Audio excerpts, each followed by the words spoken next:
And if you don't, it just gets louder, Whitney. It's like these symptoms, they're like a classroom of children trying to get your attention. Your feelings will get louder, the emotions will get stronger because you're meant to look at it and lean in and go, wonder what this is all about.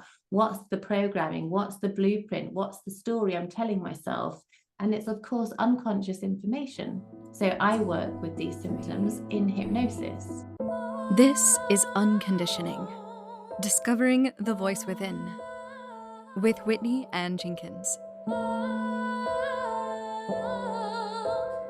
Hello and welcome to the 89th episode of Unconditioning, Discovering the Voice Within, where I bring on guests and we talk about the inner authentic voice and the challenges and the rewards that come from following that. This episode I have with me Chloe Jimenez Peters. Chloe is a transformational hypnotherapist and trauma-informed coach. She works with women worldwide to rapidly identify and transform the subconscious blueprint of PMDD and perimenopause symptoms, allowing expansion into the full potential and thriving with purpose, and having a fulfilling, harmonious relationships that you deserve.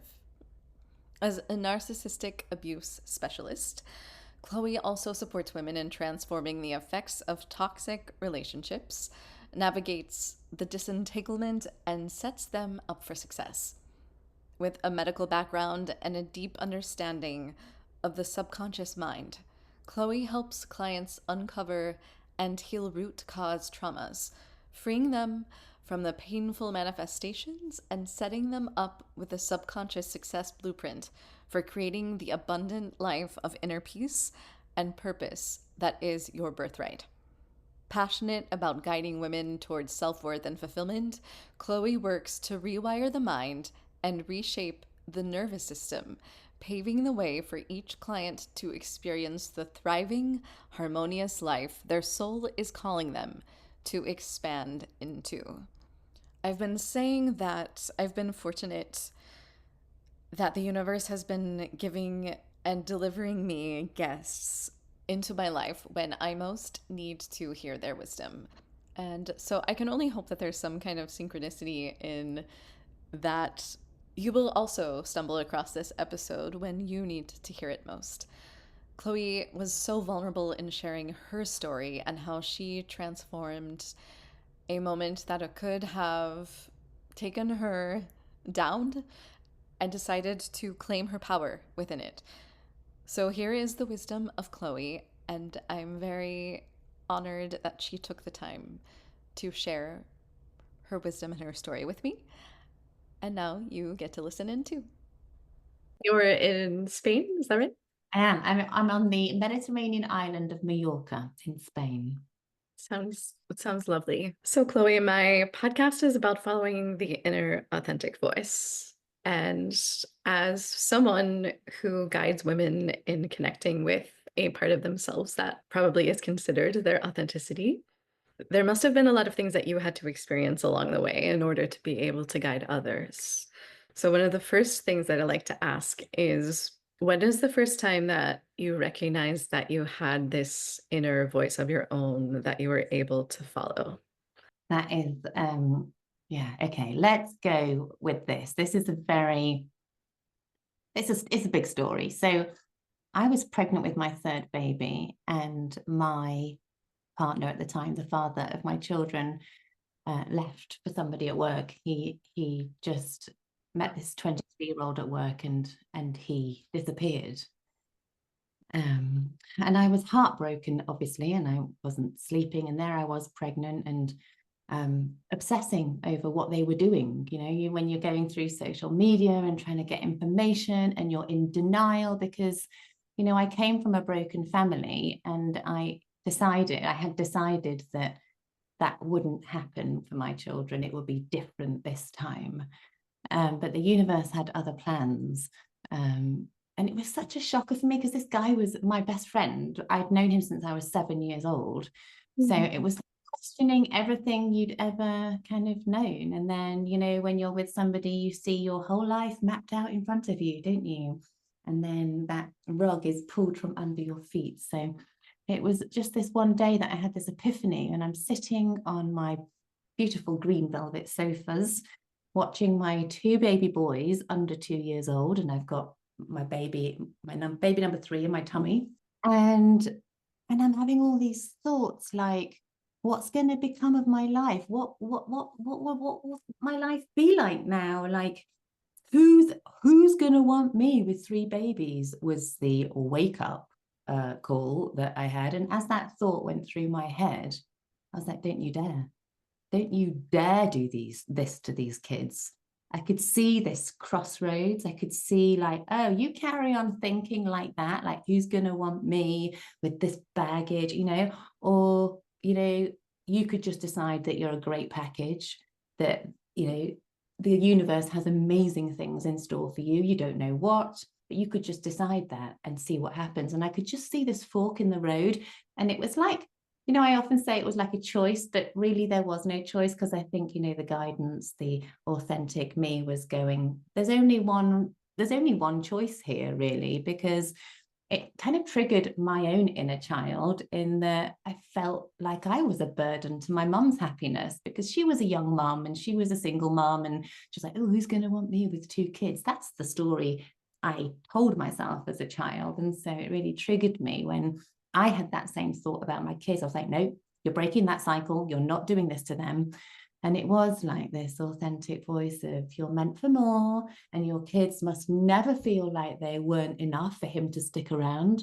They've only got you, and you've got to do something here. You don't know what it's going to be, but you've got to do something that's going to radically change the trajectory of all of your lives. That sounds like some opportunity to address generational trauma within there. That voice must have been guiding you and leading you towards. Yeah. And that's when I went down this rabbit hole of personal growth and obsessing over, because I had a medical background, but I knew I didn't want to be in a dental clinic 12 hours a day with 3 babies at home, that they only had me. So I was like, what am I going to do? So I just went down this rabbit hole of studying the subconscious mind, the laws of the universe. And it was in all of that, trusting the unseen and trusting this greater thing that you can't see or there's no proof of, and just keep trusting and trusting. And as I did, this advert popped up for rapid transformational therapy with Marissa Peer, who's the founder, and everything she said, she was even talking about dentists and women with children and horses and animals and working around them with this career. And I was just like, this is what I should have always been doing. We don't get taught this stuff at medical school about, the polyvagal tools and the nervous system in the way that I'm using them now, the subconscious mind, and all that information about the blueprint that we're creating from being in the womb, that we're manifesting everything from. And actually all your physiology is a result of this stuff, right? Because your nervous system is activated according to the perception that you have in your subconscious mind. So it was like, I felt this fire in my soul like never before, because I was like, I found my vocation. But it's only really through changing your beliefs. And that's what I did for me. And that's what I now do for other women. And I love what I do. It doesn't feel like work, and I do what I love. So I'm all about this. Wow, yeah, like that takes a lot of courage to be able to lean into that when you were going through that big drastic change in your life. Did you have a support system around you at that time, like to help you through that? Well, I had a couple of very, very good friends, good girlfriends, that listened to me go on and on about my heartache and probably tell the same things over and over again. So I'm grateful for that. But it doesn't matter. I mean, it's what you do with your inside world. And it's that moment on the green sofa where I realized, you're doing this to yourself. You have choice to not obsess over their social media. You have choice over what to think, which trains of thought to get on. And it was just epiphany, that moment, that really just sent me in a completely new direction, which I'm so grateful for.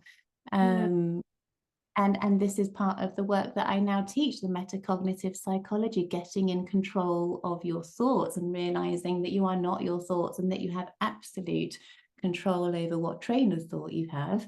And that after 3 minutes of thinking about something, it starts to have a physiological effect on your body. So we've got to understand how we function and start taking action towards a healthier way of being. Yeah, it really opened up a way for you to lean into something that resonated with you deeply so you could help other people get through that. And it was a resonance that I think I'd never felt before. It was just something that lit up my soul when all of this started to come at me. And it was just so exciting. And it continues to be that. So from the moment that you were on that couch, how did your life transform from that moment into where you are now? Because you were pregnant and you're going to have another baby too, on top of all of that. So what was that like? Yeah. And now that baby's 7.5. Which is crazy because I'm now a completely different person because of all the work that I did in that time. It's like, yeah, kind of don't really recognize that. It's like a past life in a way. So after that, and after finding Marissa Peer's training, rapid transformational therapy, I jumped in with both feet because he stopped child support. So I'd sort of picked myself up emotionally, and then suddenly, then I wasn't enough financially for my kids. So I was like, right, I need to do something. And then, I just decided with every cell of my being that I had to make this work. And so I really took the training seriously, and I was just so obsessed with it. I loved it. I was totally addicted to the work. And it was in that training that I saw a masterclass with one of the graduates about premenstrual dysphoric disorder and how she'd healed her PMDD through the training, through practice sessions. I didn't know what PMDD was before, but through that masterclass, I realized I'd had that from being 14 years old, from the onset of my period. But I'd been diagnosed with chronic fatigue syndrome. I'd been diagnosed at 17 again with clinical depression and put on antidepressants. I'd really suffered. And that's kind of why I wanted to kind of go to med school and understand. And then I ended up being a dentist. But it was like I was just told that I had a chemical imbalance. And so now, knowing what I know, I'm so excited to just shout it from the rooftops. You don't have a chemical imbalance, guys. There is. That was never proven. You do not have a chemical imbalance. The power is within you. The issue is the mutation in your belief system that is activating your nervous system and creating this cluster of symptoms. And actually what your hormones do for you, because we live in a society that makes us hate on our hormones with all the patriarchy, what your hormones are doing for you is showing you the unresolved trauma each month, the unresolved limiting beliefs that you need to transform in order to expand into your potential and your life purpose, and create the magnificent life you were meant for, Wow, you said that you became depressed around the age of 14. You were dealing with that. Yeah. Are you able to take that information and knowledge that you received from knowing the PMDD and like being able to go back to yourself at 14 and be able to look at her a little differently of what she was going through? Absolutely. I mean, it just brings tears to my eyes to think of that version of me in such a helpless situation and, have your power taken away and somebody say to you, you're something chemically wrong with you. You just need to take this pill every day and then you'll be kind of normal and functional. But, I used to have like a week or at least a week off a month around my cycle from school because I was just completely floored. The chronic fatigue would just shut me down. The depression would just, because that's the freeze response, right? The depression and the chronic fatigue, these are freeze response symptoms. And what happens is it's the perception, the belief system creates our perception, and take into account that by the time we're 7, 95% of that belief system has been created. So a lot of it is misperceptions of a child whose needs weren't met or of a child who experienced things that nobody should ever experience, right? So then your nervous system is activated because your nervous system comes to protect you. So you are activated because you're perceiving danger through these beliefs, through the lenses that you are seeing yourself in the world. So you get into fight or flight, there's the anger, there's the anxiety.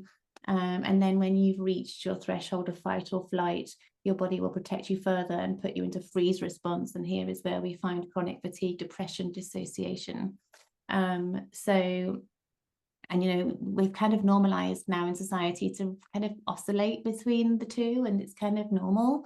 And it's just like, no, we need to create a new normal. And we need to really set a new standard for our children and the new generations to come, because it's the greatest cause of disease, being in these stress responses. Absolutely.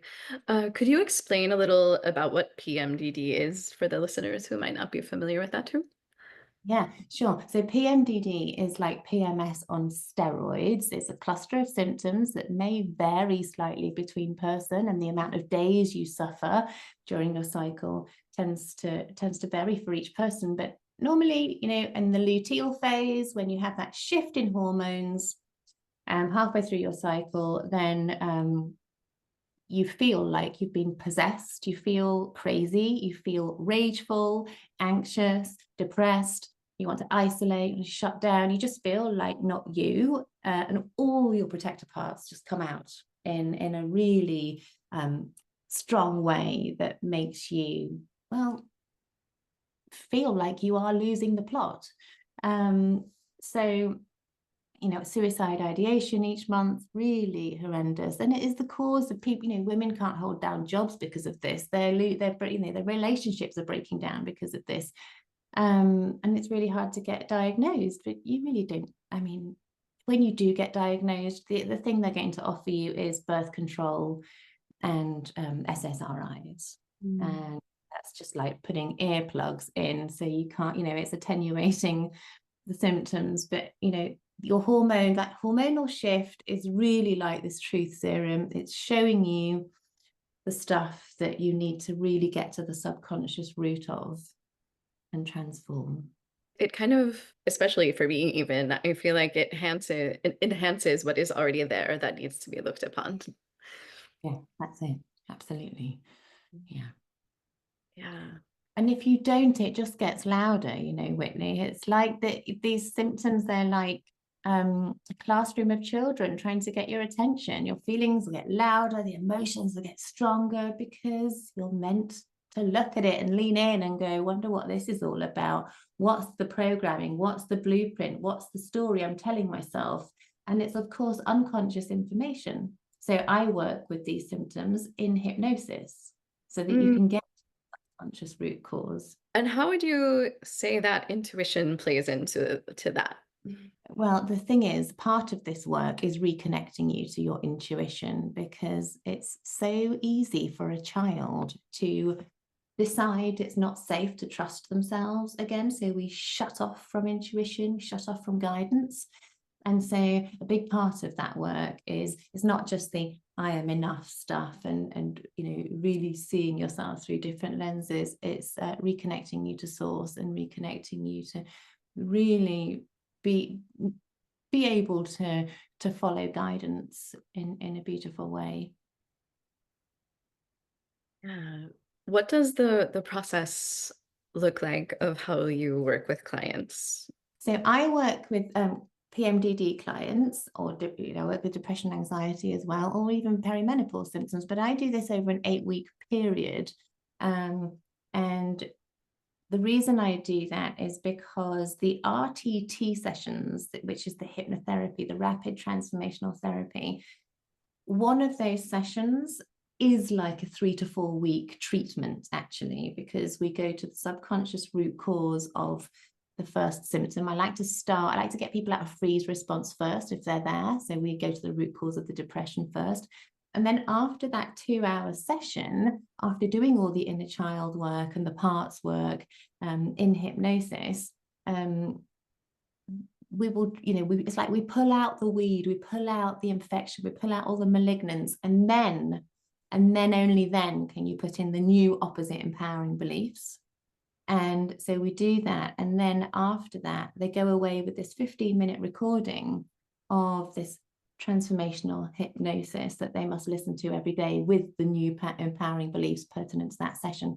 And they've got to listen to that every day for 21 to 28 days in order to really cement the new neural pathways, because the mind learns in two ways, by repetition and via hypnosis. So we're coming at it in both ways here. And then we will move on to the next symptom, whatever's left. So, each session really clears away a lot of stuff, because we're transforming your core beliefs that have been running the show and causing these symptoms. So that's that subconscious work with the RTT, the hypnotherapy, but at the same time, we are doing the conscious work, the polyvagal tools to reshape your nervous system, the metacognitive psychology to get in control of your thoughts, positive psychology and rules of the mind.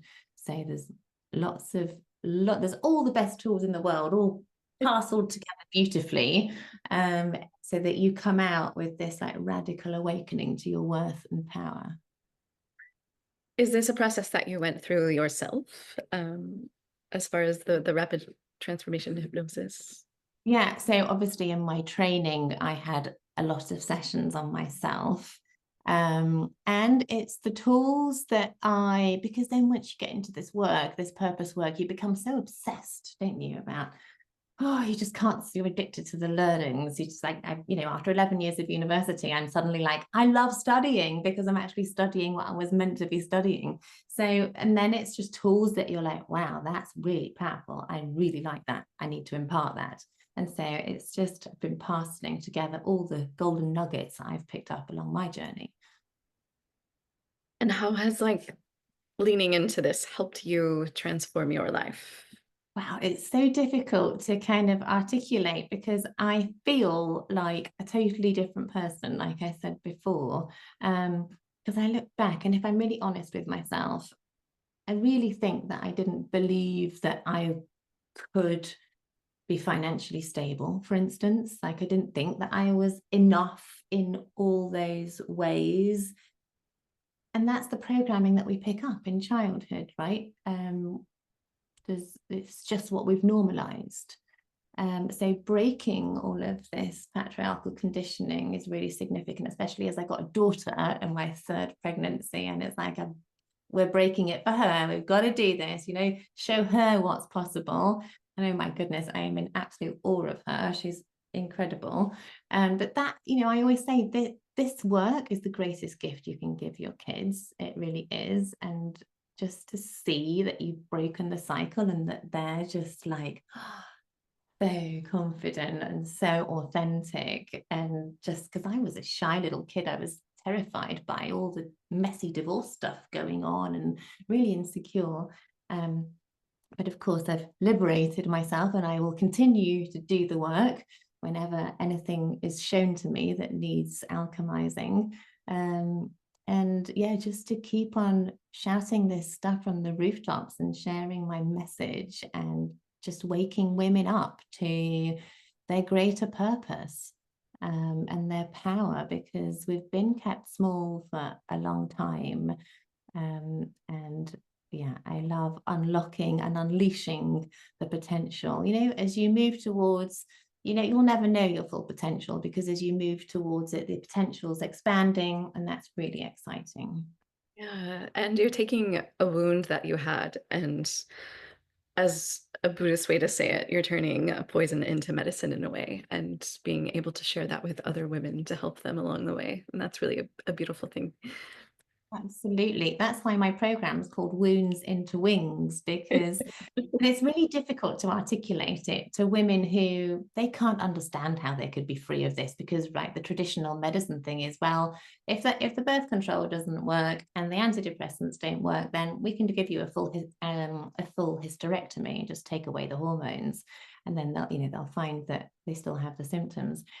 It's really difficult to get people to understand that you don't only get freedom from the symptoms, but the side effects it's just worth so much more. The side effects, as in your improved relationships, pay rises, or realizing your purpose work, or being the parent that you've always wanted to be for your children.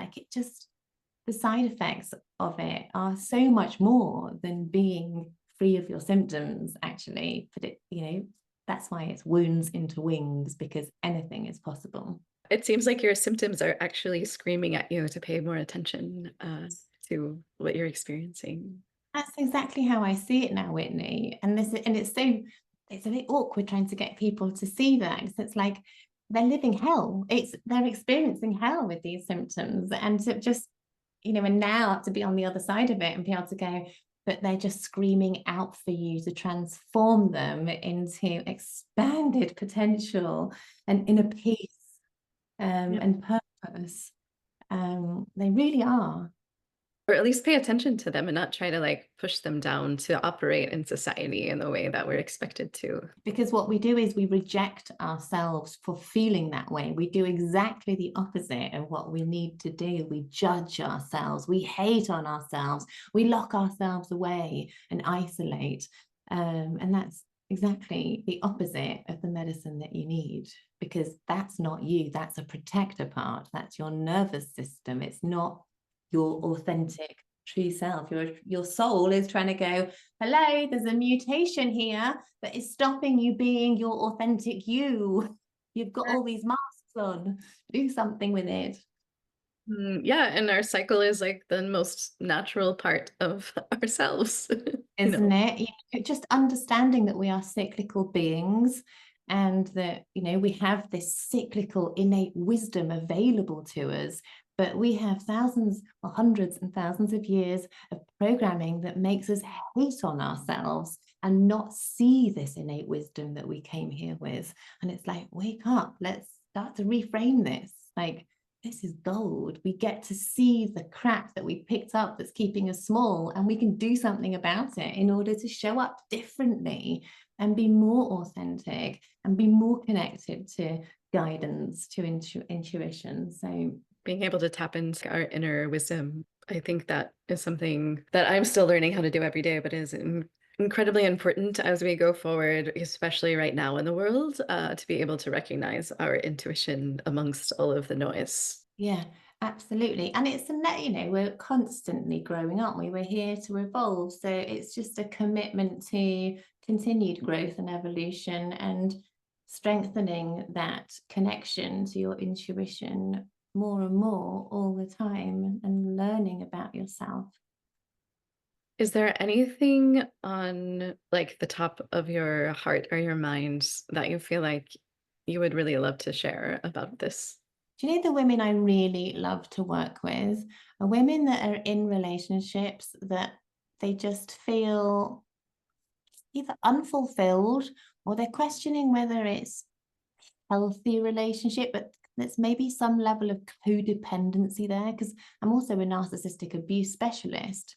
And I actually went into that because I was noticing that there was a lot of narcissistic abuse in my PMDD clients, and that they were confused about their relationship, because, you know, when you have this PMDD, it's like, is it me that's toxic or is it them? And of course, when you're in a toxic relationship, you're also toxic. It's a toxic relationship. So, and it's just the work gives you that clarity, gives you the clarity to be able to go, yeah, I need to let this go because it's not serving me. And it's activating my protector parts, and I'm actually worthy of more, and more is available to me. And actually, I'd rather be on my own until something really special comes along, because I'm really fulfilled on my own. And that's glorious, isn't it? Because there was me on the green sofa going, who's going to want me? Like I needed somebody. And then to get to a point where it's like, why would you think you needed somebody to complete you? I always say that like people stumble onto my podcast whenever I need to hear something, because I myself just got out of a narcissistic relationship and have been asking myself those questions. So I think it's a really important thing that's even more common than we like to talk about. Well, I think more common than people would like to admit as well. People, you know, they keep up appearances and keep things behind closed doors, because, you know, what does it mean about me if I'm tolerating this? And, you know, as sensitive people, as highly sensitive people, and as empaths, we are magnets for narcissists. So it's really important that we do this inner work and really build this level of security about yourself and just start really honoring yourself more and more. And then when you can just see through all the BS, can't you? Then it's like, okay, yeah, it now, because I was the same. So I came out of, so after I had my baby, I then moved into a relationship with for 5 years, and it was toxic. But as empaths, we're going, oh, maybe it's me. Maybe I need to work on the anger.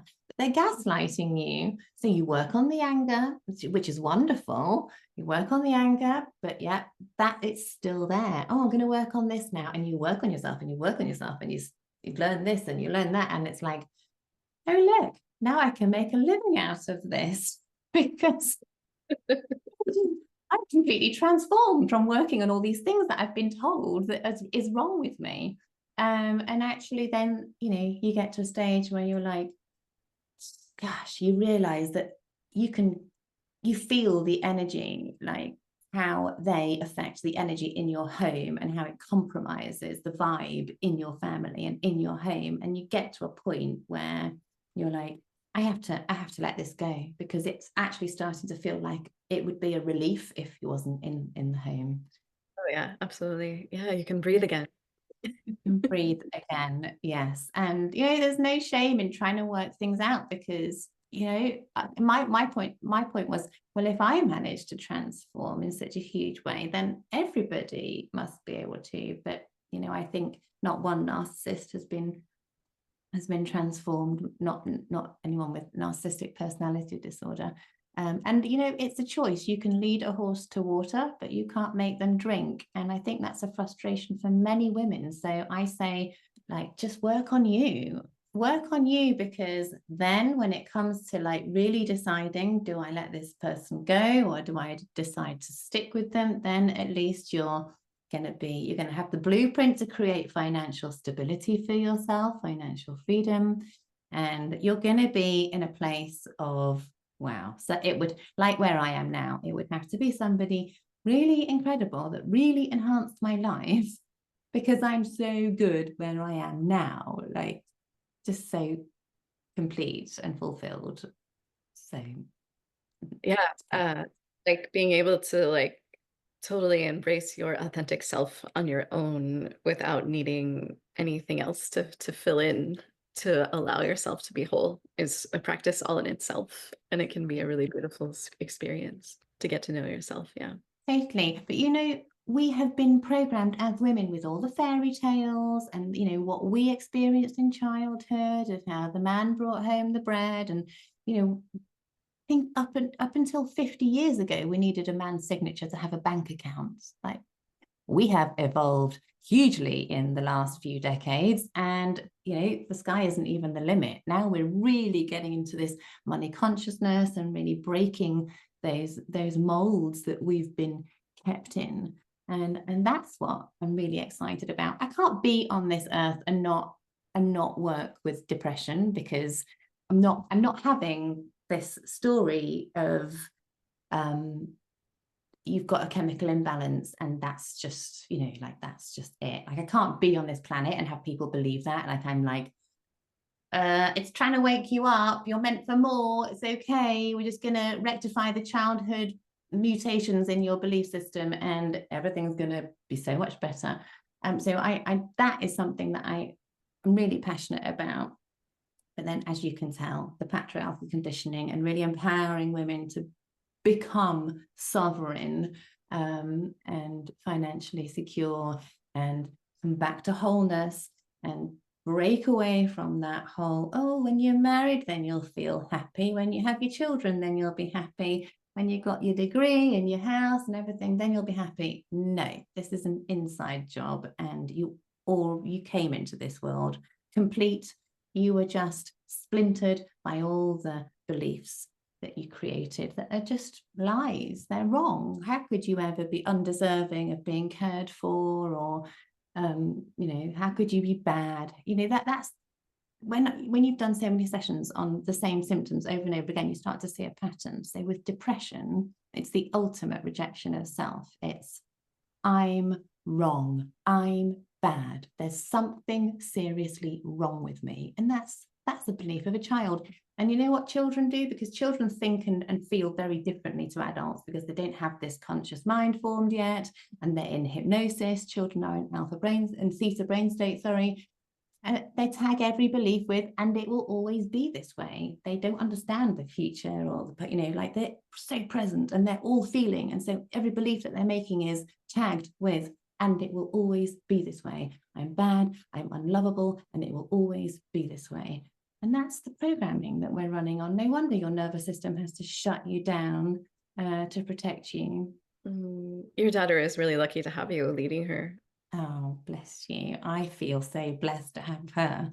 I mean, they're just such a gift. And the best thing we can do for them is work on ourselves and break away that old paradigm, the fear-based parenting, and just learn to connect more and more in kind of a more playful way, which I'm constantly working on, because I came from a place of being very needing to be in control, and they need to do what I say and all this. So I'm very different now, and I've kind of gone from one extreme to the other, and now I'm kind of finding this harmony, maintaining boundaries, which I'm not very good at with my children because I'm a soft touch, maintaining boundaries, and at the same time being fun and playful and really showing them that life is to be enjoyed.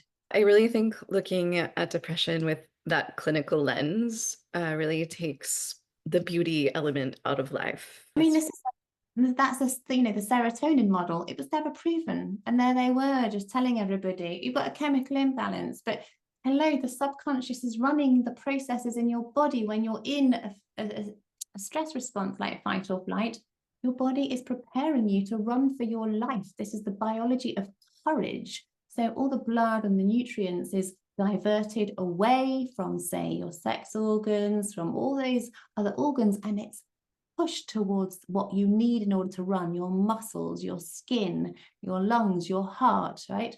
And so it's compromising other organs, and it's running the process. Your subconscious is running all the processes. So naturally, if you test somebody for, you know, hormone levels or whatever, you're going to see a change, because your cortisol, for instance, is the greatest disruptor of your female hormones.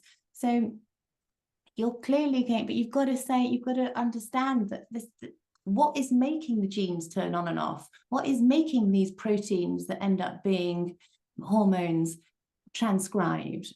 Well, it's the emotions that you're experiencing. It's the food that you're putting in your body, and the stress responses that you're in that will stop and start things, activate, deactivate things. So, you know, we're a really intelligent organism. And I think that we've been denied this knowledge about how our organism functions. But you've only got to look at the intelligence of a plant. When a plant is missing a nutrient, it will turn yellow to survive. So if a plant can do that, the body's incredible. But we've just got to know how to work with it, because it's working for us. It's adapting all the time to its environment. We've just got to know how it functions in order to work with it. Yeah, absolutely. If people would like to work with you in order to learn how to work with it, how does that work? You can, if you want to work with me and you want to do wounds into wings, for instance, you can book a 15-minute call with me. The link will be on my website, and maybe Whitney will put it in the show notes. Have a look on my website, because there's information about how your organism works, about your cycle, about what occurs in your cycle that brings all this stuff up. And there'll be freebies for you to download too.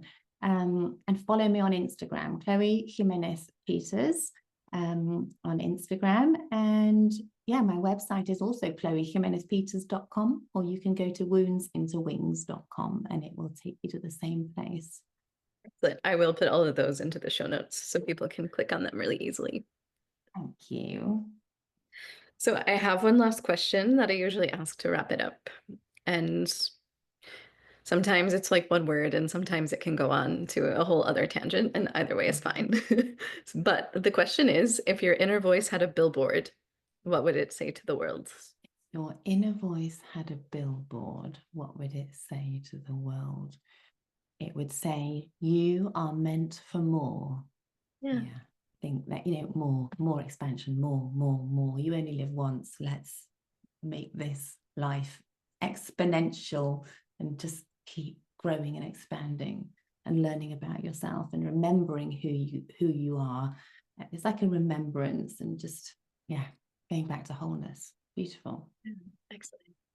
Thank you so much for all of your wisdom and sharing your story. I really appreciate it. Thank you for having me. It was really cool to be with you. Thank you. Thank you so much for joining me this week. If you're listening and you like what you hear, please consider subscribing and rating this podcast, as it really helps get this podcast out to other people who might be interested in hearing it but don't know about it yet. And also, if you'd like to contact me or reach me, you can reach me at unconditioningpodcast@gmail.com or unconditioningpodcast on Instagram. Thank you so much. And until next time, stay tuned in to you.